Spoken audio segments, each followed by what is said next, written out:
De bouche à oreille.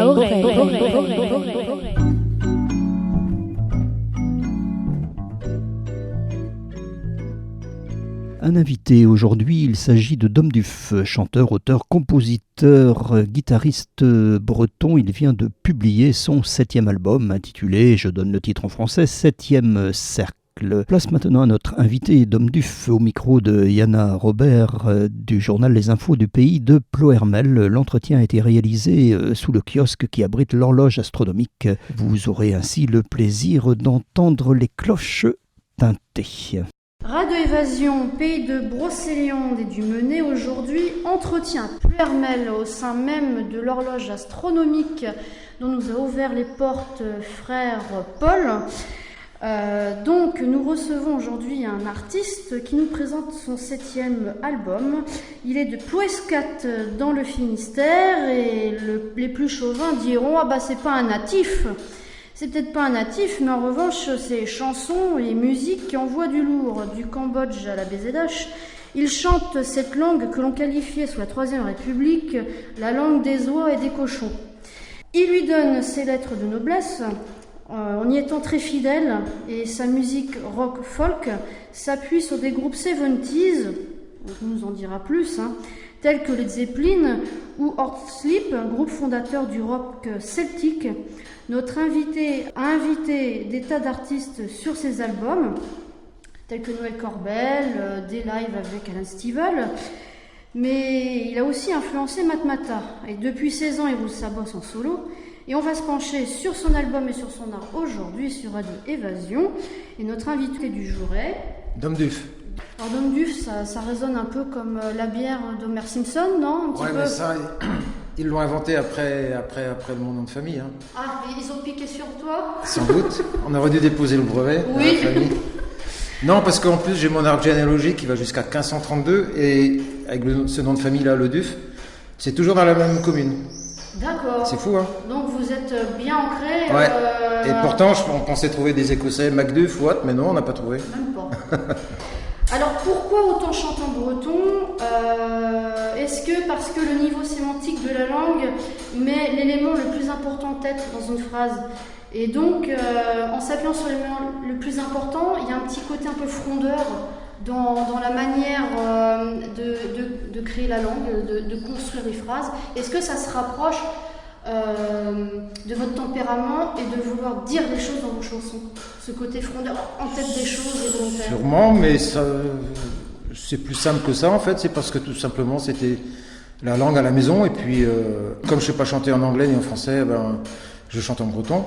Alors après, la façon de s'exprimer en breton, ça forme aussi le tempérament des gens. Donc c'est l'œuf ou la poule, quoi. Est-ce que c'est parce que le tempérament des gens est comme ça, la langue est devenue comme ça, ou le cochon, comme disent ouais, voilà. La Troisième République. Je dirais plutôt que c'est la façon de construire des phrases qu'est le breton qui forge les gens en fait. Voilà. Et en parlant du breton, donc vous chantez beaucoup en breton, mais j'ai l'impression que vous êtes moins à l'aise à chanter en français, comme dans les chemins creux. Alors oui, sur mon dernier album, là j'ai fait une chanson en français, puisque le texte m'est venu en français, puis je l'ai interprété en français, c'était la première fois.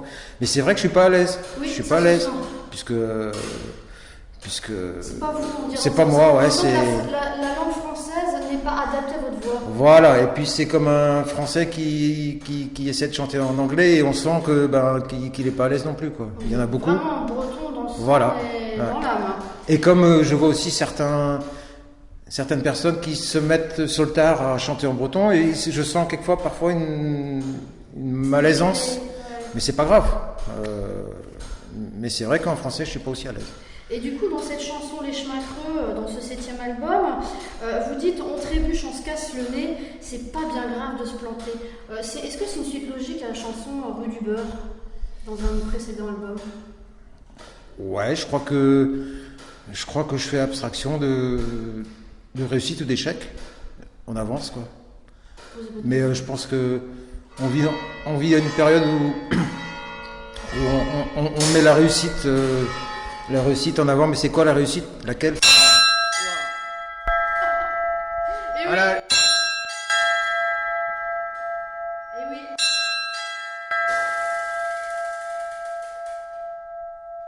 Voilà. Hey, hey. Elle a du coffre, hein, l'horloge astronomique des frères Lamounet. Alors. Qu'est-ce que je disais? Oui. Du coup, oui. Qu'est-ce que la réussite? Qu'est-ce que l'échec? Alors la réussite, c'est quoi? C'est réussir sa vie ou c'est réussir? C'est réussir sa vie, ouais. Ou est-ce que être heureux tout simplement?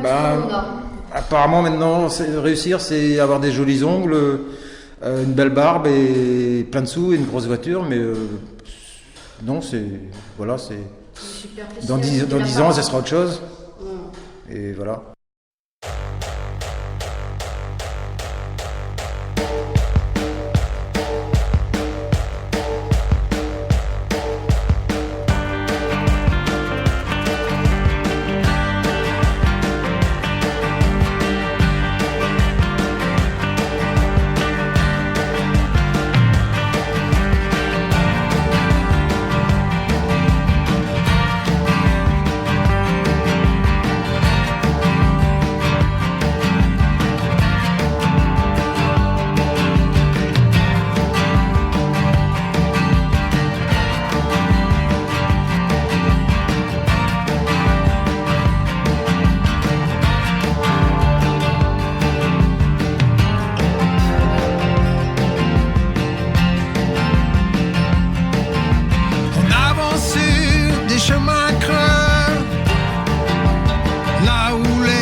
C'était des Chemins Creux de et par Dom Duf, chanson qui débute son 7e album, donc 7e cercle, titre en français, mais le titre est à l'origine effectivement en breton. Dom Duf est ici au micro de Yana Robert du journal Les Infos du pays de Ploërmel. L'entretien a été réalisé dans le kiosque qui abrite l'horloge astronomique du lycée Lamennais à Ploërmel, ce qui explique l'écho, ce qui explique aussi ce tic-tac que l'on entend lors de cet entretien. Alors, Yana Robert a demandé à Dom Duf ce qu'il estimait avoir réussi jusque-là. Une question qui l'a peut-être un petit peu embarrassé, mais voici ce qu'il répond. D'avoir écrit quand même une centaine de chansons. Après avoir été professeur dans l'agriculture, non ? Ouais, mais ça a été court. C'était court. Oui, mais la transition n'est pas Ça a été court. Passer du professorat... Non, en fait, j'étais prof 2 ans en remplacement. Je remplaçais tous les profs qui allaient en dépression. Et le directeur m'avait même dit, j'avais dit, mais j'y connais rien, tu t'en fous, tu les occupes. En dépression, alors c'était en Bretagne ? Ouais. Donc on s'est bien connu. C'était en lycée agricole, donc... C'est bien connu, donc en Bretagne, on est des grands dépressifs. Je pense, ouais. Je pense, les pays du Nord, comme Islande, Norvège... Peut-être. Ouais. Les pays des Indes tourmentés. Ouais, c'est sûr. C'est le granit qui fait ça. Certainement. Alors... Pour revenir à la chanson Les Chemins Creux, même dans l'ensemble de vos albums en général, vous parlez beaucoup de la nature, vous dites souvent dans vos interviews que vous êtes inspiré par la nature, mais n'est-ce pas une façon de s'appuyer sur elle pour faire des liens en parallèle sur d'autres sujets ? Aussi, ouais. Mais c'est vrai que c'est les éléments en fait qui me... Je vis avec les éléments en fait. Je les encense pas, hein, mais ils sont là et puis... S'ils sont pas là, j'ai perdu quoi. Les rochers ou même les chênes, ouais. Les arbres, les vrais arbres, pas les conifères. Hein, ouais. Mais non, mais c'est vrai, c'est une imagerie. Ça peut être très couillon d'écrire trop directement sur des sentiments, je pense. Ou alors je sais pas le faire. Il y a des gens qui savent le faire. Moi, je prends des chemins détournés, quoi. Oui, parce que vous êtes pudique. Oui, sûrement. Ça manque d'élégance, de laver ses émotions comme ça, voilà. Et de présenter à tout le monde, quoi. Ouais, c'est un peu ça. Dans la chanson, alors je ne sais comment prononcer, Lise Liu. Lise Liu, qui est cette sculpturale jeune femme près de vous ? Ah, Kohan. Oui. Kohan, c'est une chanteuse de Lorient qui chante depuis à peu près 20 ans aussi, qui avait cartonné à l'époque. Kohan, ses 2 premiers albums, ils étaient signés chez Wagner. Et, elle a un côté Björk un peu dans sa voix et dans la musique. Bon, après 2008, je crois que ça s'est un peu calmé pour elle, mais elle continue. Et puis donc, en fait, là, au lieu de... On a eu l'occasion de faire des chœurs déjà sur un album d'un groupe qui s'appelle Skilda, qui fait des thèmes, on va dire, celtique gaélique d'Écosse en mode un peu électro. Et on a fait les chœurs ensemble. Puis là, je trouvais que c'était sympa, ça apporte une couleur... oui, subtil. De toute façon, la chanson, c'est sur les couleurs, multicolores, ça s'appelle. Donc, en fait, indirectement, ça va bien avec le truc. Et puis, voilà, je trouve... Mais c'est assez tard, hein, j'avais déjà terminé la chanson, je me disais, zut, il me manque un petit truc, là, on va peut-être rajouter une guitare, un truc. Puis, je sais pas, on est arrivé à parler de ça avec Kohan un jour, et puis j'ai dit, bah, tiens, pourquoi pas, ça te dirait pas de faire... Allez, super, on y va.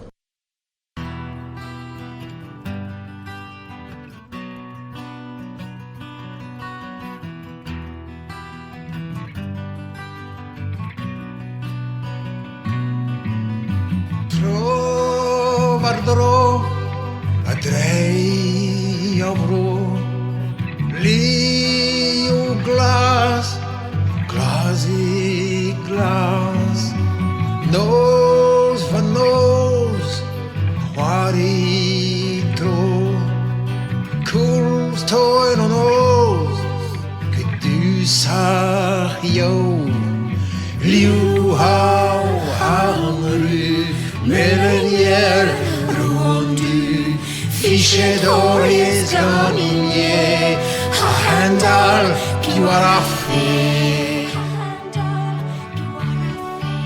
handal più raffi, che brawararen hagaru, hagar paudero, che nel cos te agiwal kurzani. En veris abrimonis liu hau haronru merenier ruondu fichedori esganimie a handal più araffe, a handal più araffe. Vargueno genigau Guiani Mushikerabel Flurovani Apaglevonabel Aguapayut Kendaranda Shaukat Gregash Mazut Liuhau Haronru Berenier Ruandu Fichedori esgaminie Handal più raffi.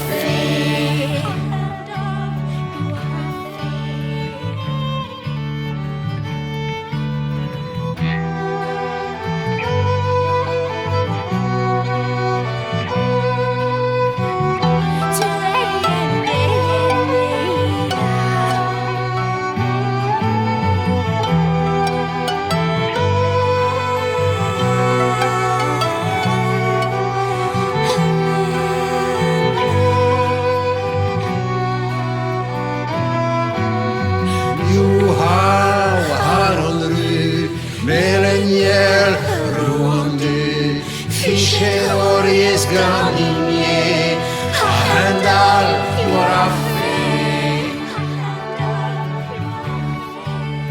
handal più raffi, più haronru merenier ruondu fichedori esganimie handal più raffi, handal più raffi.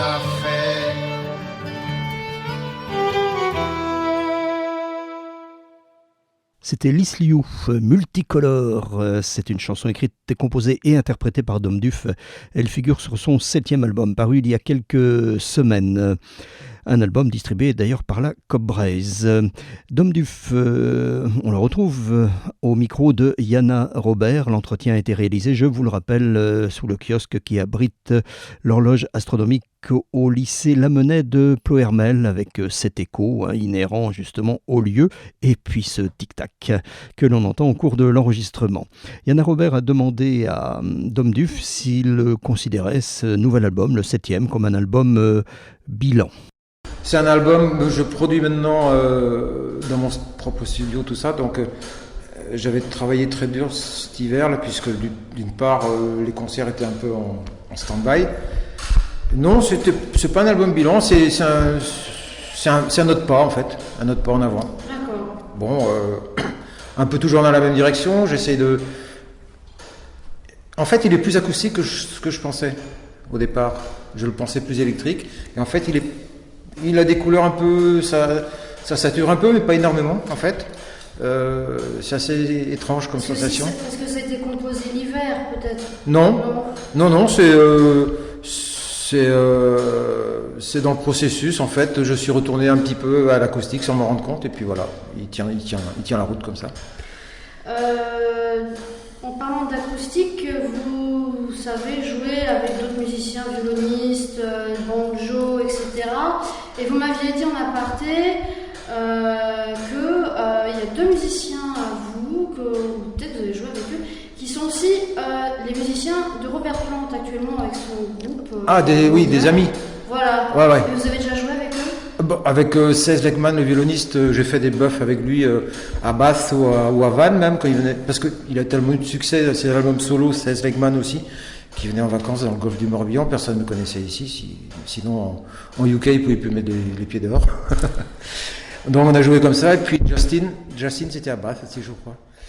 Justin, lui, c'est un très très bon guitariste son père était diplomate. Donc il a vécu beaucoup en Afrique.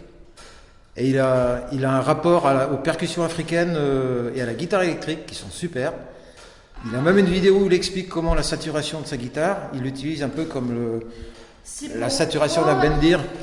Il utilise la guitare Afrique du Nord Ouais. avec Robert Plant. Alors, Ouais. pour situer, pour les auditeurs, Robert Plant, c'était le chanteur de Led Zeppelin, donc le confrère De Jimmy Page. Jimmy Page, voilà, qui joue en solo et qui a une orientation plutôt world. Exact. World, mais mélangé avec des sons Irish. Parce que je l'ai vu en Islande récemment avec son nouveau groupe et avec les musiciens que vous connaissez qui ont été phénoménaux. Ah oui, oui. C'était une transe, pas besoin de boire. C'est exactement ça. C'était une véritable transe et ils ont su mélanger le banjo, le violon avec un air irlandais et la guitare d'Afrique du Nord. Donc, Et Justin, d'ailleurs, le guitariste, c'est lui qui avait produit le premier production artistique du groupe de blues du désert, on appelle ça le premier album de Tinariwen, qui sont donc un groupe de rock touareg. Et c'est donc un peu Justin qui leur avait donné leur couleur musicale et ces sons de guitare un peu africaines. Et ça vous penche de jouer avec Robert Plant, une entrée au petit Je le connais, mais il connaît ma musique puisque Julie Murphy, qui fait les chœurs avec lui, jouait sur mon deuxième album aussi. Bon, après, non, lui, il est dans son... S'il m'invite, il n'y a pas de problème. Ouais. Ah ouais. Vous attendez rien. Ah non, pas du tout. Non. Mais par contre, on a passé une journée ensemble l'été dernier, donc il est super intéressé par la culture bretonne, puisque lui, il vit à Martinsless au Pays de Galles, là. Et ça lui parle, quoi. Voilà. Et puis il va beaucoup au Festival de Marrakech, Musique du Monde. Oui, ben c'est un peu ça, Ouais. le lien avec Tinariwen, avec Justin et autres, le blues du désert. Ouais, c'est un peu ça. Et en parlant de rock, j'ai l'impression qu'il est un peu le fil conducteur de votre vie, puisque vous avez commencé de bonne heure, vous avez acheté votre première guitare après avoir Ramasser les pommes de terre. les pommes de terre. Voilà. Donc c'était à l'époque, juste avant le festival Elixir. Ouais. Donc c'était une époque, alors Matt me dit, Gérard Con m'avait dit que dans le Finistère, il n'y a pas de... On s'ennuyait et dans les bars, il n'y avait pas de concert de rock. Pas beaucoup. Pas beaucoup. Et c'est comme ça que les choses sont venues, en fait, même pour vous. Ouais, un peu. Si, il y avait des concerts sur Brest. Mais plus qu'à Brest, bon, j'avais qu'une Diane toute pourrie, là, c'était pas facile d'y aller. Sur Landerneau, il y avait un bar, je sais plus comment il s'appelait, puisqu'il n'existe plus, qui faisait quelques concerts, mais c'était pas violent. Hein. Non. Et donc après, quand Jean-Paul et Jean-Pierre Billon ont lancé le festival Exir, moi j'étais dans l'affaire aussi. Je m'occupais avec une banane là, de rapatrier les bifetons de la caravane des entrées au bungalow du Crédit Agricole derrière la Seine. On n'a jamais été attaqué, hein. Maintenant ça marcherait plus. Hein. Ouais, c'était C'est authentique. Ouais, voilà. Et c'est drôle parce que ces gens-là avec qui vous avez collaboré, ils sont toujours là. Ah bah Gérard est toujours là, ouais.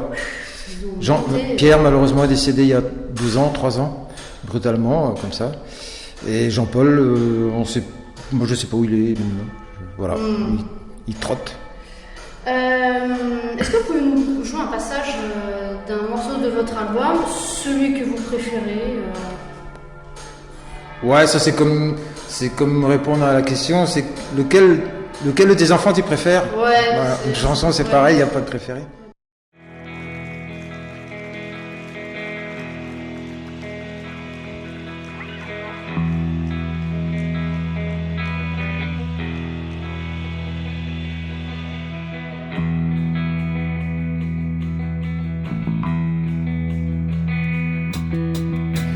Ett pösen når dig, din dagen om neårsplan.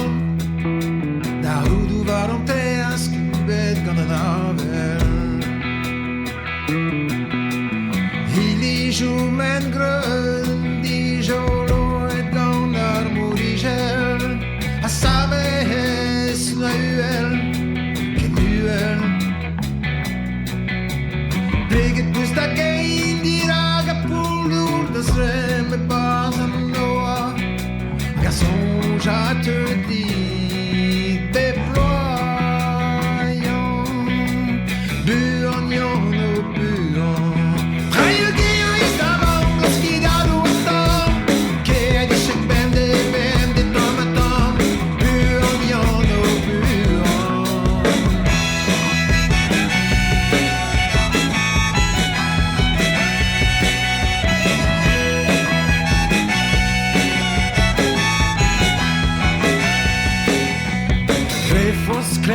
Forskana, Khazin Karud Mavaliat, Lezirud Ahima, Gra, Gra, Gra.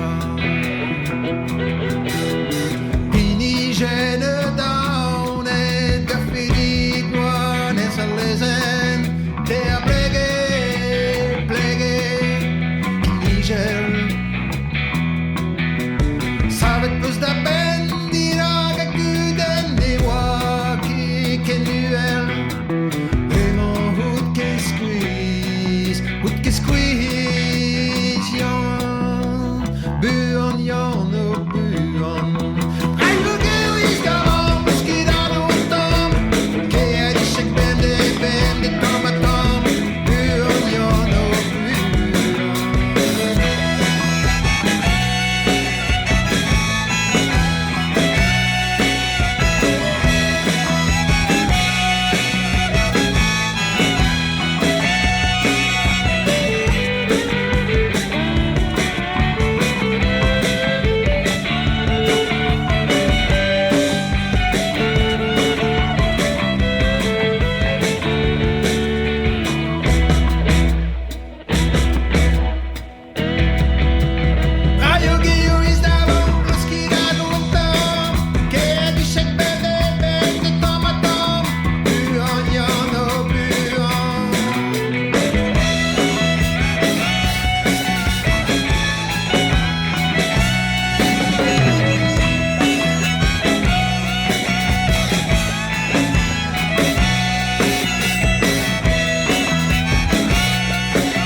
C'était Buon Yon Buon, chanson écrite, composée, interprétée par Dom Duff et qui clôt son 7e album.